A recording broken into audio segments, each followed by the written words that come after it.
بیٹھن تے روٹی دے ٹکڑے سکی روٹی دے ٹکڑے اتے کھنڈے بین تے چاچا کھاندے بیٹھن امام پاک دا گزر تھیا تے انہاں دی نظر پہ آدن امام صاحب او ناشتہ حاضر ہے کوئی معیار تا نہ ہے نا نواسے رسول جڑے رو پوین تے جبریل آوین رو پوین تے جنتی جو کھانے آوین اگر روین تے جبریل آ کے جھولا جھولاوے لیکن وہ مسکین آدن امام صاحب ناشتہ حاضر ہے آپ قریب بن کے آدن تکبر والے ایو جے ناشتے کہہ نہیں کھاندے لیکن میں تا حسین ہاں بھی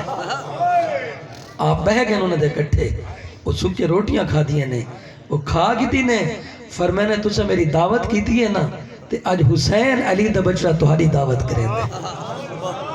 میرے نال جلو میرے گھر کھانا کھاؤ آپ گھر گئے نین بانی کو فرمائے نے حسین دے گھر جو کچھ بھی ہے دسترخوان دلا دے وہ بھی تو ہستیاں ہاتھ پیانا اور حضرت ابو ذر غفاری رضی اللہ تعالیٰ عنہ اور حضرت بلال حبشی دا آپت دے تجھے تکرار تھی گیا حضرت ابو ذر غفاری نے کہا وہ کالے آ رنگ دے کالے ہن ذرا آر دی وئی تانا دیتا کہ رنگ دا تو کالے ہے وہ کالے ہاں حضور علیہ السلام نے سن گیا فرمایا ابو ذر جہلیت دیا گالی تا تکبر مکانی تو آنے ویچ حضور نے جملہ ارشاد فرمایا ابو ذر غفاری ہوتی لیٹ گئے